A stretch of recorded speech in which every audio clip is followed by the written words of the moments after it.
बहुत समय पहले की बात है। बगदाद में सुल्तान नाम का एक लड़का रहता था, जिसने अपना बचपन जगह जगह घूमकर बिताया था। उसके माता पिता बचपन में ही गुजर गए थे और उसे अपने जीवन को आगे बढ़ाने के लिए बहुत संघर्ष करना पड़ रहा था। इस वजह से वह कई बार निराश होकर समुद्र के किनारे जाकर बैठ जाता था। एक दिन वह समुद्र के किनारे बैठा हुआ था और सोच रहा था कि काश उसके साथ कोई ऐसा चमत्कार हो जिससे कि वह सबसे अमीर आदमी बन जाए और अपने जीवन को चलाने के लिए इधर उधर न भटकना पड़े।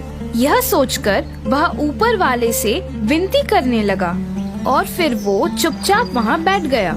कुछ देर बाद समुद्र की लहरों में से एक सुंदर सा कांच का बोतल उसके पास बहते हुए आया। उस बोतल पर एक ढक्कन लगी हुई थी और उसके अंदर एक कागज थी जिस पर कुछ लिखा हुआ था। सुल्तान ने बोतल का ढक्कन खोला। जैसे ही उसने ढक्कन खोला, उसके अंदर से एक जिन बाहर आया। सुल्तान रेत पर गिर गया। वह डर गया था। तभी उस जिन ने कहा, क्या हुक्म है मेरे आका? मैं आज से आपका गुलाम हूँ।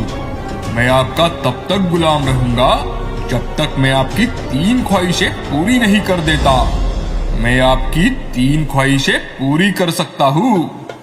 जिन की बात सुनकर सुल्तान समझ चुका था कि उसे एक ऐसी चीज मिल चुकी है जो उसकी ख्वाहिशों को पूरा कर सकती है। उसने जिन से कहा, अच्छा, क्या तुम मेरी ख्वाहिशों को पूरा कर सकते हो? जी हाँ, लेकिन मैं आपकी सिर्फ 3 ख्वाहिशें ही पूरी कर सकता हूँ। सुल्तान ने अपना पहला ख्वाहिश मांगा। ठीक है, तो मैं सबसे पहले ये चाहता हूँ कि तुम मेरे लिए एक ऐसा घर बनाओ जो दुनिया में सबसे बेहतरीन हो, जिसे देखकर हर एक इंसान की आंखें फटी की फटी रह जाए। इसके बाद वो जिन गोल गोल घूमने लगा। देखने में ऐसा लग रहा था कि कोई बवंडर आ गया हो और वह सुल्तान को लेकर दूसरी जगह पहुंच गया। रुककर जिन ने सुल्तान से पूछा, क्या यह जगह आपके घर के लिए सही है आका? जिन सुल्तान को ऐसी जगह ले गया जो उसके घर के लिए बहुत ही बेहतरीन थी। उस जगह को देखकर सुल्तान ने जिन से कहा, ये जगह मुझे बहुत ही अच्छी लग रही है। हाँ, यहाँ बना सकते हो तुम मेरा घर। सुल्तान के ऐसे कहते ही उस जगह पे जबरदस्त बिजली कड़कने लगती है और देखते ही देखते वहाँ एक घर बनने लगा। कुछ देर बाद सुल्तान का घर पूरी तरह से तैयार था। ऐसा हो जाने के बाद जिन ने सुल्तान से कहा, मेरे आका, आपकी एक ख्वाहिश पूरी हो चुकी है। अब बस आपके पास 2 ख्वाहिशें ही बाकी है। आप चाहो तो तुरंत उन 2 ख्वाहिशों को भी मांग सकते हो। नहीं नहीं, अभी नहीं। मैं तुमसे बाद में सोचकर कोई ख्वाहिश मांगूंगा। अब सुल्तान के पास अपना महल था जिसमें वह बड़े आराम से रहने लगा। अब उसके पास नौकर, नौकरानी और खाना बनाने के लिए बेहतरीन रसोइये भी थे। अब सुल्तान सोचने लगा कि उसे दूसरी ख्वाहिश क्या मांगनी चाहिए।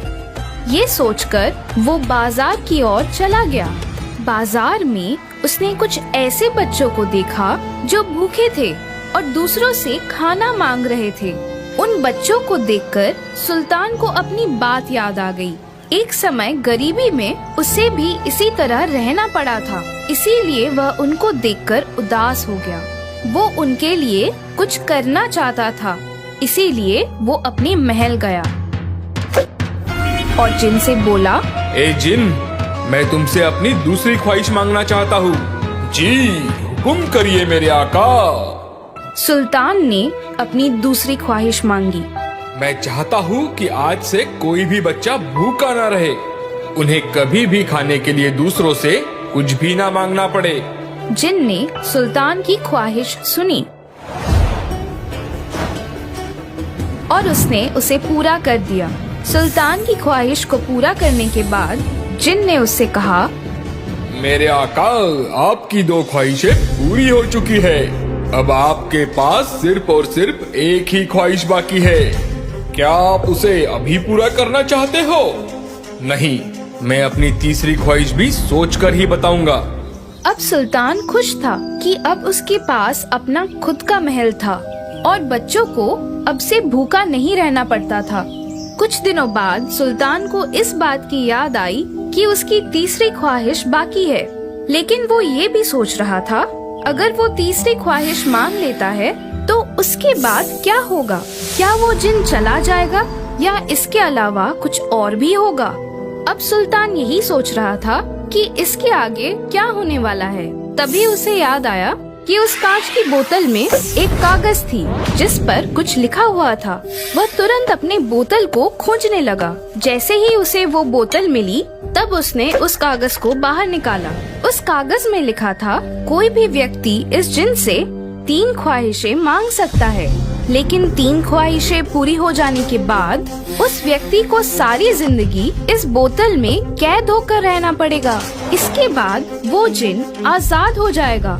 ये पढ़ते ही सुल्तान घबरा जाता है। अब वह डरा हुआ था और बार बार सोच रहा था कि वो आगे क्या करेगा। तभी उसे एक तरकीब सूझी और उसने जिन को बुलाया। जिन उसके सामने हाजिर हुआ और वो बोला, क्या हुक्म है मेरे आका?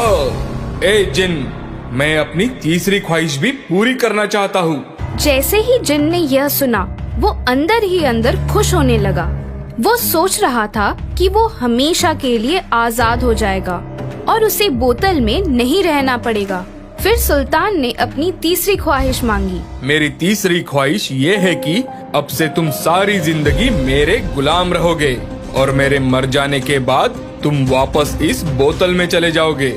ये सुनकर जिन गुस्से से चिल्लाने लगा, लेकिन वो कुछ नहीं कर सकता था। अगर वो ऐसा करने से मना करता तो उसे अंत काल तक नर्क में जाना पड़ता।